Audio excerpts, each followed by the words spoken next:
बिस्मिल्लाहिर्रहमानिर्रहीम अस्सलाम वालेकुम। Welcome to quick review current affair series के अंदर आपका वेलकम है। और करंट अफेयर्स में हम बात करने लगे हैं जी एक रिपोर्ट को लेके, और रिपोर्ट है जी क्लाइमेट चेंज के हवाले से। और रिपोर्ट क्या बता रही है कि over 6000 Europeans died from heat wave last year, यानी 2024 के अंदर 60,000 लोग जो है, या 60,000 से कुछ ज्यादा नंबर जो है वो यूरोपियंस जो है उनकी अमवात हुई है सिर्फ और सिर्फ क्लाइमेट चेंज को लेके। तो ये बहुत इंपॉर्टेंट रिपोर्ट है, छोटी सी रिपोर्ट है। इसको आप जो है वो अगर ऐसे के अंदर आपसे क्लाइमेट चेंज के ऊपर पूछा जाता है तो वहां पे आप इसका रेफरेंस देंगे।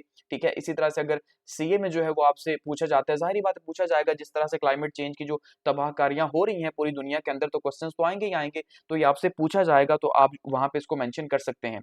ठीक है, तो over 60,000 Europeans died from heat wave during 2024 summer, कि 2024 की गर्मियों में 60,000 यूरोपियंस जो है वो मर गए। आप अंदाजा कर लें कि किस कदर गर्मी थी। और यूरोपियंस तो वैसे भी, क्योंकि वो ठंडा इलाका है, सारे का सारा मेडिटेरेनियन रीजन है यूरोप का, तो उनके लिए गर्मी वैसे ही बहुत ज्यादा मुश्किल है बर्दाश्त करना। तो रिपोर्ट क्या बता रही है जी, हीट रिलेटेड डेथ्स इन 2024, 60,000 लोग जो है उनकी अमवात हुई है 2024 के अंदर। और ये रिपोर्ट किसकी है, आप रेफरेंस किसका देंगे? ये स्टडी पब्लिश हुई है नेचर मेडिसिन के अंदर। ठीक है, जो कि आईएस ग्लोबल जो है, बार्सिलोना का इंस्टीट्यूट है ग्लोबल हेल्थ के ऊपर, ये इसकी रिपोर्ट है। तो आप इसका रेफरेंस दे के ये सारे के सारे नंबर्स जो है, ये स्टेटिस्टिक्स यहाँ पे बता सकते हैं। और डेथ जो है वो टोटल डेथ कितनी है, 62,775। ठीक है, तो ये तकरीबन 60,000 से ऊपर थोड़े से नंबर हैं जो डेथ हुई है। और ये नियरली 25% हायर है, यानी 25% इजाफा है इसमें 2023 की बनिस्बत। ठीक है, तो 2023 की बनिस्बत, क्योंकि अगर 2023 का यहाँ पे देखें तो वो 50,798 डेथ्स हैं। ठीक है, तो 2023 में 50,000 लोग आप ये कह सकते हैं, या 51,000 लोगों की डेथ हुई। और 2024 में 62,000 या 63,000 के करीब तकरीबन लोगों की बात हुई है। लेकिन गो के 2023 की बनिस्बत थोड़ा सा नंबर कम है, कि 2022 की बनिस्बत, कि 2022 में तकरीबन 67,000 लोगों की जो है वो अमवात हुई। तो 2022 यानी काफी ज्यादा जो है वो गर्मी वाला था। उसके बाद आपने देखा कि काफी ज्यादा मैयर्स भी उठाए गए और फिर कोशिश की गई। लेकिन फिलहाल अंदाजा यही लगाया जा सकता है कि जिस तरह से ये ग्रेजुअली ऊपर जा रहे हैं, इससे यही अंदाजा है कि शायद नेक्स्ट ईयर ये 70,000 को पहुंचा हुआ हो, या मे भी जो है वो 80,000 को। तो इससे हम ये एक्सपेक्ट कर सकते हैं कि अगले 5 से 10 सालों के दौरान जो है वो क्लाइमेट चेंज से हर साल जो है वो 2 से 3 लाख लोग मर जाया करेंगे। और ये हमारे लिए कोई भी हैरत की बात नहीं होगी। गो कि डायरेक्टली या इनडायरेक्टली आप ये कह सकते हैं। हम यहाँ पे पाकिस्तान में तो इससे ज्यादा तबाही है, जैसे फ्लड भी क्लाइमेट चेंज का ही एक रीजन है। तो टोटल हीट डेथ्स जो है वो 3 समर्स की अगर हम बात करें, तीनों समर्स की आप कलेक्टिवली अगर देखें 2022 से 2024 तक, तो वो तकरीबन 1,81,000 हैं। ठीक है, यानी प्लस इसमें थोड़ा सा ज्यादा है। तो 2 लाख के करीब, या 2 लाख के लगभग लोग जो है, यूरोप की भी ये सिर्फ बात हो रही है, बाकी ममालिक की बात नहीं हो रही। यूरोप के अंदर जो है 2 लाख लोग सिर्फ 3 सालों के अंदर हीट वेव से मारे गए हैं। इतनी खतरनाक है। सबसे ज्यादा अगर टॉप पे देखें तो इटली रहा, जहां पे जो है वो आपको पता है बहुत सारे लोग यहाँ से वहां जॉब के लिए जाते हैं, खासकर में करके फार्मिंग के हवाले से। वहां पे आप देखते हैं उनकी वीडियोस वगैरह, तो इटली में जाते हैं तो हाईएस्ट नंबर्स हैं इटली के अंदर, और 19,000 लोग जो है वो इटली के अंदर उनकी डेथ हुई है। उसके बाद स्पेन है दूसरे नंबर पे, और तीसरे नंबर पे जर्मनी है। तो ये वो इलाके हैं जो पाकिस्तानियों की जो है वो फर्स्ट प्रायोरिटीज में शामिल होते हैं, वो जो कि ज्यादा पे नहीं कर सकते यूके को लेके, या यूएस या ऑस्ट्रेलिया वगैरह। तो वो यहाँ पे काफी ज्यादा आपको पता है जाते हैं। तो स्पेन और जर्मनी के अंदर जो है 60-60 हजार जो है दोनों मालिक के अंदर। पर कैपिटा की अगर हम बात करें तो ग्रीस टॉप पे है, 554 डेथ्स पर मिलियन जहां पे जो है वो हुई है। उसके बाद बल्गारिया है और सीरिबिया है। ठीक है, तो ये अच्छी खासी जो है वो हमें यहाँ पे अमवात देखने को मिल रही है।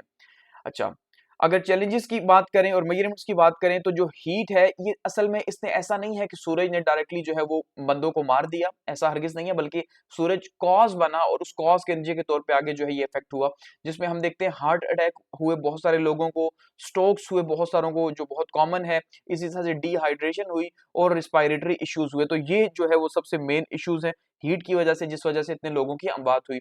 और एस्टिमेटेड रेंज की अगर हम बात करें तो 35,000 से लेके 85,000 तक जो है वो यहाँ पे हमें नजर आ रही है। और ये मोरालिटी एट्रीब्यूशन है। ठीक है, ये अनसर्टेनिटी है कि इतनी ज्यादा जो है वो, आप एस्टिमेट इसका रेंज सिर्फ देखें 35,000 से 85,000 तक, यानी एक एक अगर आप डेथ को यहाँ पे देखें तो एक एक को लेके। तो रिसर्चर्स क्या सजेस्ट कर रहे हैं कि भाई emergency heat wave alert system जो है वो उसकी अब जरूरत है, खास करके बड़े जो लोग हैं, बड़ी उम्र के जो लोग हैं, तो बड़ी उम्र के लोगों के लिए, ताकि जो है उनको बचाया जा सके, हीट वेव में पहले ही उनको शिफ्ट कर दिया जाए, ठीक है, ठंडे इलाकों की तरफ, या उनके लिए कुछ ना कुछ जो है वो इस तरह की तैयारी की जाए। इसके साथ साथ एक दूसरा जो फिनोमेना 2024 के अंदर देखने को मिला वो क्या है जी, वो है जी मेल्टिंग ग्लेशियर्स इन स्वीडन। ठीक है, स्वीडन के हवाले से रिसर्च जो है बता रही है और रिपोर्ट बता रही है कि भाई 8 स्वीडिश के अंदर ऐसे ग्लेशियर्स हैं जो कि डिसअपियर हो गए हैं 2024 के अंदर, यानी एक नहीं दो नहीं बल्कि 8 ग्लेशियर्स जो है वो डिसअपियर होके एक्सटेंड हो गए हैं। ठीक है, वो खत्म हो गए, उनको बारे में कहा जाएगा कि वो कभी थे। ठीक है, कि भाई कभी यहाँ पे 6 ग्लेशियर्स थे जो कि 2024 की हीट वेव के नतीजे के तौर पे खत्म हो गए। ऐसा नहीं कहा जाएगा कि भाई ग्रेजुअली खत्म हुए, बल्कि वो 2024 में ही सारे खत्म हो गए। और वहां पे 30 अभी तक मजीद मौजूद हैं ग्लेशियर्स, और उनके बारे में भी ये कहा जा रहा है कि भाई वो भी अगले 1 से 2 साल के अंदर जो है क्लाइमेट चेंज की वजह से वो भी खत्म हो जाएंगे, तो उसका मजीद जो असर है वो यूरोप के अंदर आएगा और पूरे यूरोप के अंदर आएगा।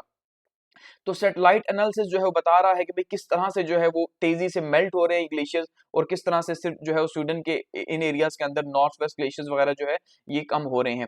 तो साइंटिस्ट वार्न कर रहे हैं कि भाई अगर जो है वो ग्लेशियर्स की मेल्टिंग को ना रोका गया तो उससे ग्लोबल वार्मिंग मजीद तेज हो जाएगी। जाहिर बात है इसका यूरोप के ऊपर असर होगा, पूरी दुनिया के ऊपर ही असर होगा, मजीद ग्लोबल वार्मिंग जो है वो इंक्रीज होगी, और जो टेम्परेचर है 1.5 डिग्री से एक्सीड कर जाएगा, जो कि ऑलरेडी 2 दफा एक्सीड कर चुका है। ठीक है, तो मजीद एक्सीड कर जाएगा और फिर यहाँ पे जिंदा रहना उतना ही ज्यादा मुश्किल हो जाएगा।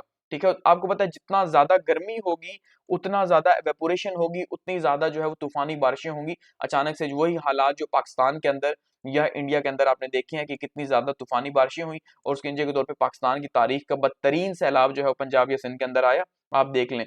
तो यूरोप जो है वो उस हवाले से सिर्फ रिपोर्ट है कि भाई यूरोप की ये जो मैसिव हीट वेव है इससे बहुत ज्यादा नुकसान हो रहा है, और ये 2 से भी ज्यादा यानी 2x के ऊपर जो है ये सारे का सारा मामला चल रहा है, twice as fast as the global average. ठीक है, कि जितनी एवरेज है उससे 2 गुना ज्यादा ये हो रहा है, और परमानेंटली जब ग्लेशियर्स का लॉस होगा तो इससे मजीद क्लाइमेट चेंज में इजाफा होगा, ग्लोबल वार्मिंग में इजाफा होगा। तो ये रिपोर्ट है जी, इस रिपोर्ट को जो है वो आप रेफरेंस दे सकते हैं करंट अफेयर्स के अंदर उस पेपर में, या फिर जो है वो आप इसको एसए के पेपर के अंदर जो है वो इसको मेंशन कर सकते हैं। ठीक है, थैंक्स फॉर वॉचिंग।